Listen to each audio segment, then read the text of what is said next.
Nos vamos al presente porque ya está con nosotros José Blandón Castillo y sus comentarios de hoy. Buenos días, Fernando. Oiga, usted como genetista, cuando salió la oveja Dolly, supongo que se le habrá... Bueno, es que, acuérdate que desde Watson and Cribbs que se descubrió el DNA y su forma elíptica, la genética ha evolucionado a una velocidad gigantesca, y ahora los cambios genéticos se producen en ciclos más cortos. Y creo que nosotros marchamos primero a una fase intermedia antes de la clonación humana, porque la clonación animal ya se dio en la oveja Dolly, pero está la clonación terapéutica, es decir, la clonación para renovar órganos. Y esa es una especie de ingeniería genética, es la ciencia que avanza a una velocidad grande. También eso plantea toda una serie de problemas éticos.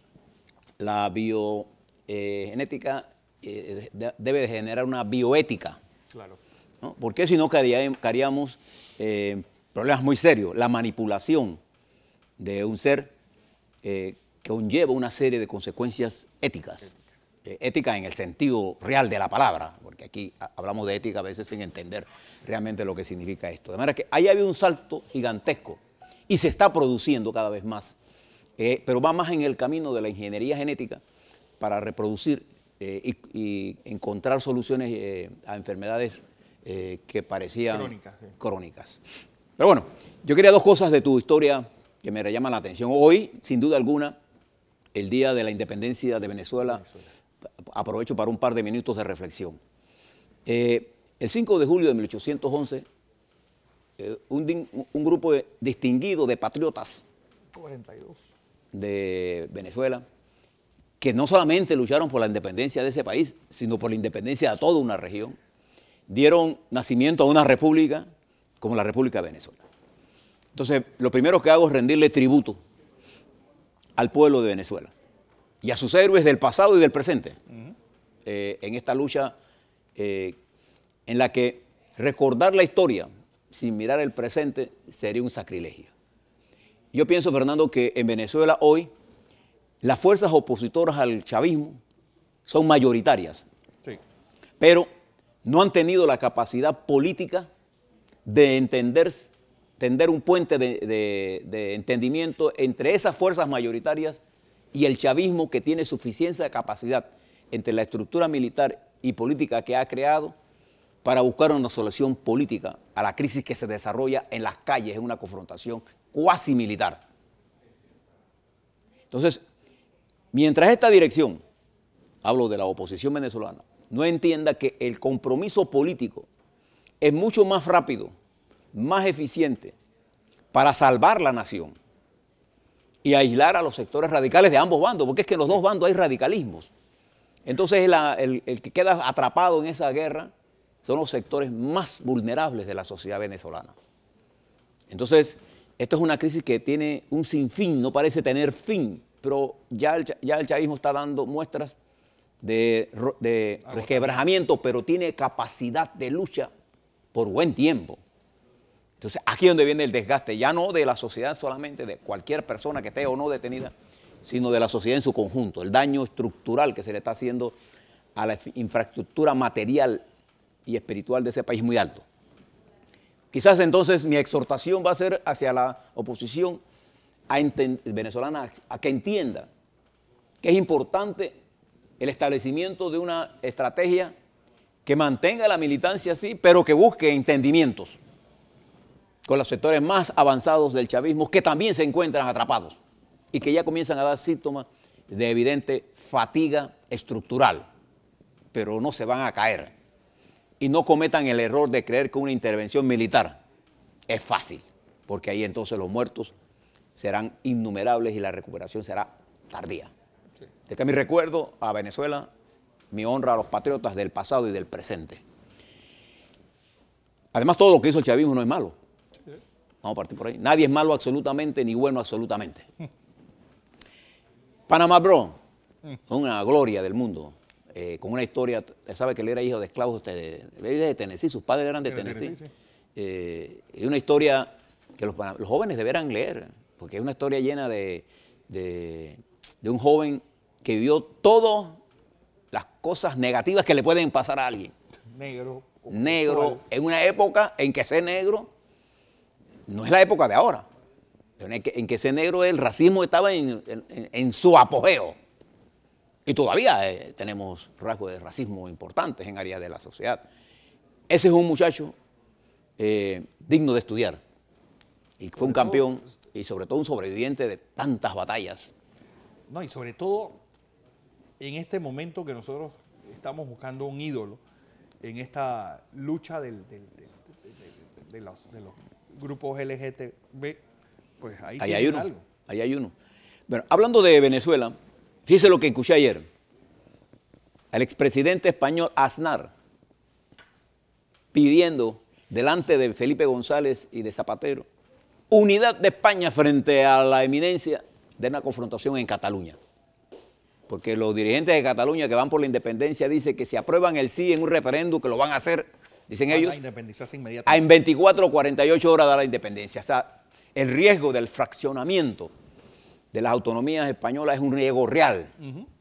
Ahora, el Estado español todavía tiene argumentos jurídicos, pero ya la ruptura política de la sociedad española hace cada vez menos importante la estructura jurídica. Entonces hay un problema político muy serio en el Estado español que está conformada por varias regiones de nacionalidades y que va a requerir de la unidad. 17 regiones independientes. De la unidad de las fuerzas políticas más esclarecidas y no jugar ni al patriotismo, ni a las individualidades, ni a la partidocracia, sino jugar el bien de España. Cuando yo escuché a Aznar, por primera vez lo veo con humildad, hablar de este tema frente a dos hombres que lo enfrentaron, sobre todo Felipe y con sus errores todos, porque todos cometemos errores. Aquí el que diga que no comete errores es un idiota. Creo que España está en una situación importante, seria, en la que se juega su unidad. También hoy comienza el G20, que tendrá como su culminación varias reuniones importantes de dirigentes. El señor Trump va a esperar, y cuidado con las manifestaciones anti-Trump en Europa, que son altas, pero digamos la cúspide de esto será la reunión Putin y la del presidente de China con el presidente de Rusia. Y claro, la estrella de esto, la canciller Angela Merkel. Eso está pasando. Y también, si usted habla de Venezuela, tiene que hablar de Brasil, porque la crisis en Brasil sigue su camino. Okay, de allá saltamos al problema nacional. Fíjese, Fernando y estimados televidentes, ayer rindieron de indagatorias los exministros Suárez y el ministro Foro de la pasada administración de Ricardo Martinelli, ambos titulares de la cartera del MOP en esa administración. A las 4 de la tarde terminó la indagatoria, de la información que yo dispongo.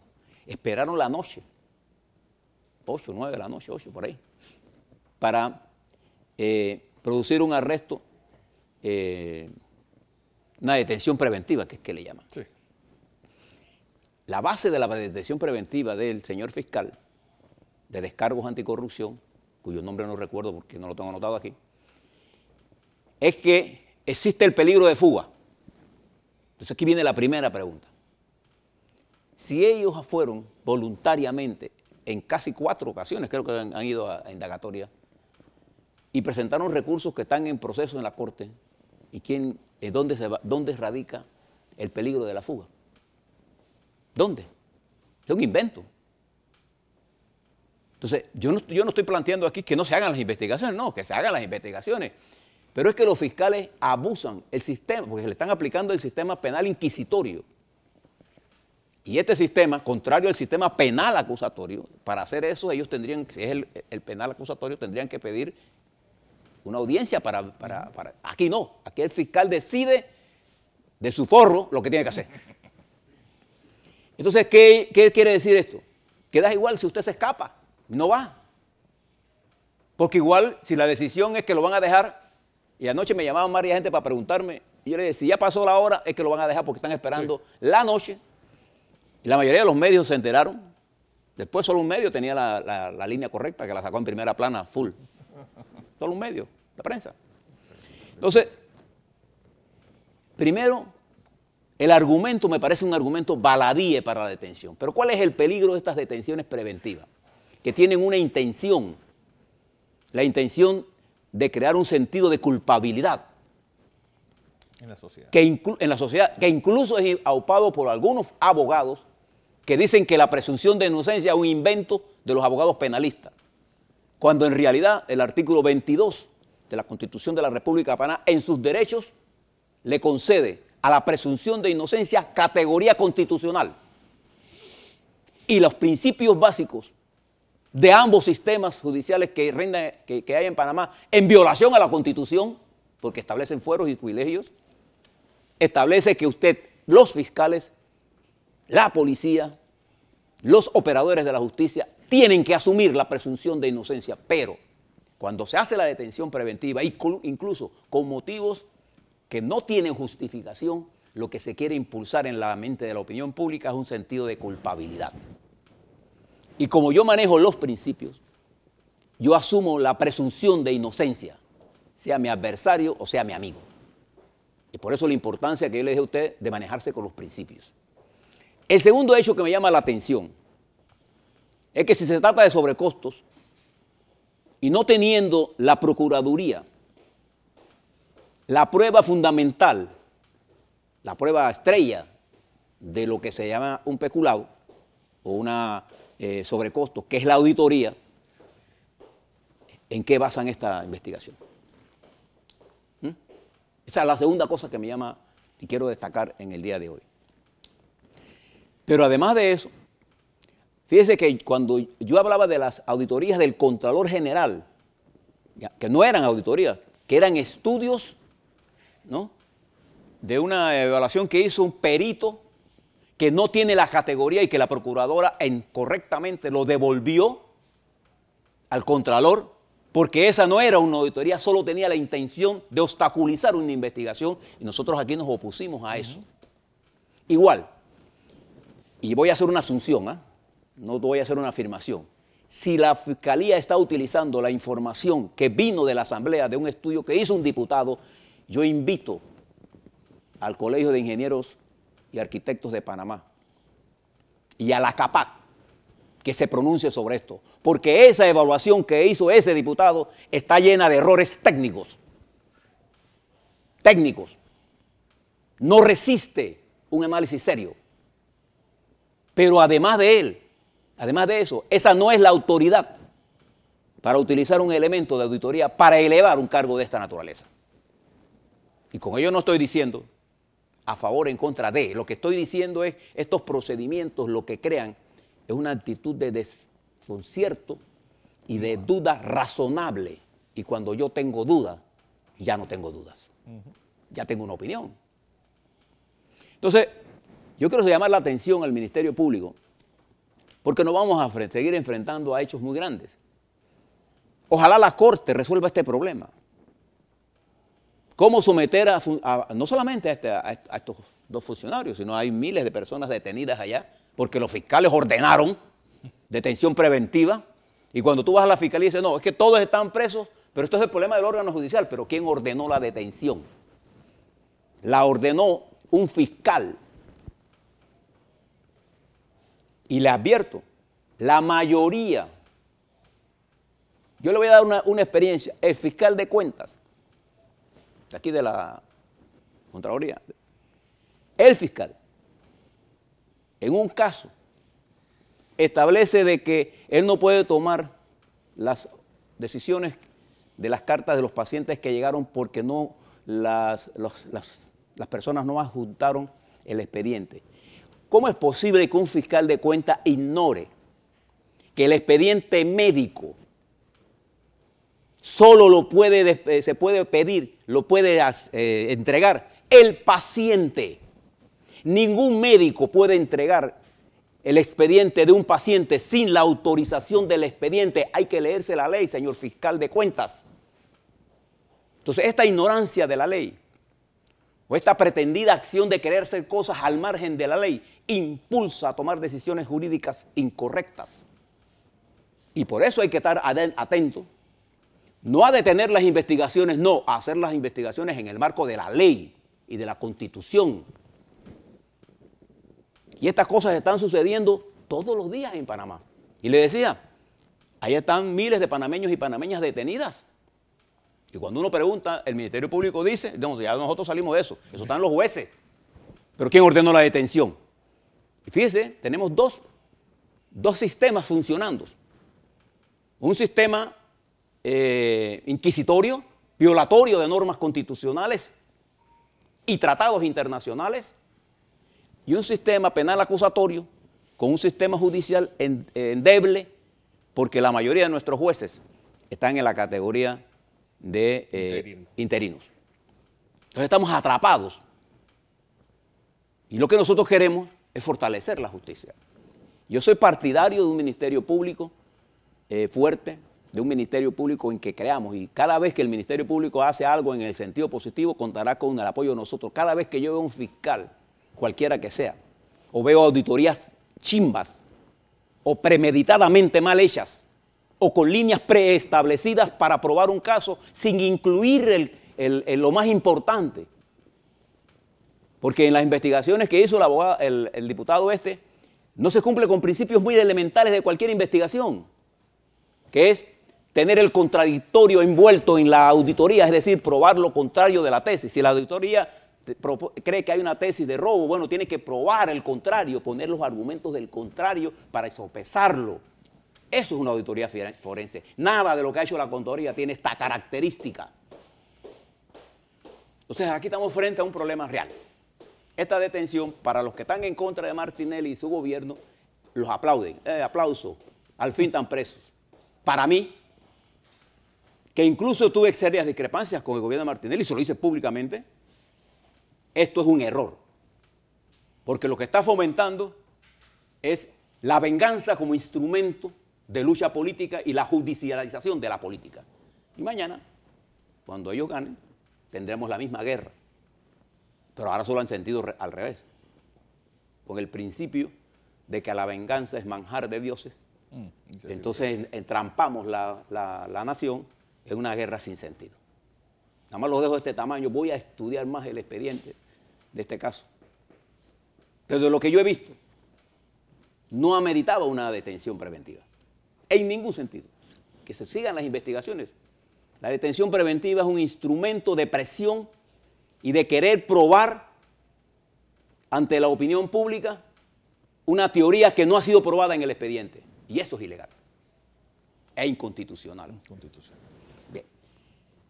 Pero fíjese, esto, para que me sirva de preámbulo a lo que estoy mirando en la Asamblea Nacional. Ayer escuchaba unas grabaciones del diputado Ortega en que siguen las recriminaciones y las discusiones sobre cosas tontas. Sí hubo discusiones entre PRD y Cambio Democrático. Sí, eso es normal. Que la dirección de Cambio Democrático discuta con la dirección del PRD. ¿Qué pecado hay ahí? A ver, ¿qué traición hay ahí? Si en la democracia los partidos tienen que conversar sobre... Y sí, había una intención de una alianza entre el PRD y Cambio Democrático para balancear el poder de acuerdo a su perspectiva. Solo que el panameñismo movió sus fichas y su fuerza y rompió esa posibilidad y se alzaron con el triunfo. Eso es lo que pasó. Eso es lo que ha venido pasando a lo largo de toda esta historia de nuestros últimos 30 años. ¿Por qué? Porque no tenemos una reforma constitucional que dote a la Asamblea de independencia del presidente y la disminución del poder presidencial, que es absoluto en este país. No solamente con el presidente Varela, con todos los presidentes que hemos tenido. Entonces los presidentes se creen como especie de reyes. Es un absolutismo, régimen casi absolutista. Y tiene el absolutismo la característica de quien sea el presidente. Si el presidente es un hombre conciliador, como era Ondara, por ejemplo. Entonces, Endara ha hablado con el PRD y el PRD no traicionó a su partido. El PRD llegó al poder a pesar de haber hablado con Endara unos días después de la invasión. Y fue correcta que Pérez Valladares hiciera esa conversación. Y fue correcto que Endara aceptara esa reunión. Eso es lo normal. La guerra solo los para quienes iniciaron la guerra. Y ojalá se diera una discusión tripartita entre la dirección del Partido Panameñista y el Partido Cambio Democrático y el Partido PRD para enderezar el camino de la nación, sobre todo en esta coyuntura tan complicada que estamos, para fortalecer la justicia. Porque yo estoy de acuerdo en que el panameño tiene que saber lo que pasó. Sí, lo tenemos que saber, pero no lo podemos saber violentando principios constitucionales. Tan simple como eso. No haga a otro lo que usted no quiere que le hagan violando procedimientos. No lo haga. Porque desde el punto de vista psicológico y político y social, usted está creando condiciones objetivas para que la política no sea el objetivo de transformar la nación, sino el objetivo de vengarse del antegobierno anterior. Y eso es mezquino, eso es infantil, eso es detrimental, eso es perverso para la nación. Un país que ha construido tanto, que ha llegado a tanto, no puede detenerse en esto, señores fiscales. ¿Qué peso tiene el argumento en el caso de estos señores? De que usted lo detiene para que no se escape. Si no se ven escapados. No se ven escapados. Eso pasó igual que con Mulino. Estaba afuera, regresa de afuera a atender y 2 días más tarde de segunda le dan para que no se escape. Pues sí, él estaba afuera. Entonces, en el caso de los diputados, estas diatribas y acusaciones infantiles deben dejarlo a un lado. Tienen que pensar ya ni siquiera en el interés del PRD, porque también es mezquino pensar los intereses nacionales. La democracia necesita partidos fuertes. Fue la destrucción de los partidos políticos en Venezuela la que llevó a ese país a esa crisis donde está. Mire lo que está pasando en Brasil. Fue la utilización de la injusticia como instrumento de persecución política para derrocar a Dilma Rousseff, la que genera la situación en que se encuentra Brasil, donde Dilma no es acusada de nada y sin embargo los que robaron de verdad son los que están dirigiendo el Estado. Pero Brasil está en un caos, cayendo en crecimiento, pero la derecha de América Latina considera que temer es lo mejor. O sea, fíjese lo que le estoy diciendo, ya no es el problema de la justicia, es el problema de quién me cae mejor. Así no se construye una nación. Y fíjese que Brasil es un país de riquezas inimaginables, solo en producción agrícola, en tecnología. Hay regiones de Brasil que son países superdesarrollados, como hay así regiones que son países extremadamente pobres. Entonces ese país está inmerso en una guerra política atroz. Ecuador, dividido casi en la mitad. Colombia, con todos sus problemas. Y rumbo a una confrontación política. Y nosotros, que somos, digamos, una especie de oasis, caminando en nuestra dirección política, en el filo de la navaja, entre el precipicio y el paraíso. Entonces yo hago un llamado a la justicia, y lo hago respetuosamente. No nos cojan de tontos.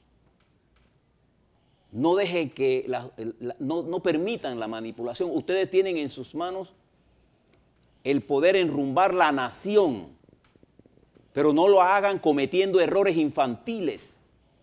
Le digo al señor Contralor, fíjese lo que está pasando allí con su gente en esa Fiscalía de Cuentas. Y todo eso se va a saber porque lo vamos a hacer público. Fíjese lo que están haciendo los auditores de la Contraloría, que van a tener que responder por sus abusos. ¿Y quién dónde se rompe la soga? No se rompe arriba, se rompe abajo. Entonces yo hago un llamado a esos profesionales de la Contraloría que actúen con criterio independiente. Cuando usted hace una investigación, lo que usted debe tener en claro es que su búsqueda debe ser la búsqueda de la verdad, no de la orden de su jefe. La justicia no funciona en el sentido de hacerle caso a lo que dice el jefe. La justicia funciona en la búsqueda de la verdad material y no es la verdad, la posverdad, esa verdad inventada, creada, porque ahora, con esta detención preventiva y esta discusión en la Asamblea, ¿qué se prueba? Corrupción por todos lados. Bueno, mis queridos amigos, le hago la siguiente pregunta. El capitalismo como sistema tiene como máxima, como premisa fundamental, la maximización de las ganancias. Y eso se presta para cualquier juego de corrupción. O sea, ¿cómo combatir la corrupción en un sistema que esencialmente es corrupto? Mire el mundo. Solo se combate con normas, con respeto a la ley. Es la ley, es el sistema judicial y el sistema político independiente lo que da la estabilidad en la lucha por el poder. Y las discrepancias de conceptos son normales. Eso no, a mí no me preocupa que en el PRD haya 5 o 7 facciones, que en Cambio Democrático haya, o que en el panameñismo haya. No, si esa es la vida política, eso no es un convento. Eso es un choque de ideas. Pero es que las ideas han sido muertas por un pragmatismo, más que pragmatismo, un canibalismo, eso, clientelismo perverso, una reduccionismo de las ideas, en donde sobramos los que tenemos idea, pues. Yo los invito a pensar, y los invito a mirar el daño que estamos haciendo, para que después no digamos que nadie nos los dijo. Nosotros hemos venido publicando aquí, desde el púlpito, predicando. Parecemos clérigos sin parroquia, diciéndoles, respeten la ley, hagan sus investigaciones, pero seguimos cometiendo errores, y esos errores se pagan. Nadie se va de aquí sin pagar. Ley de vida.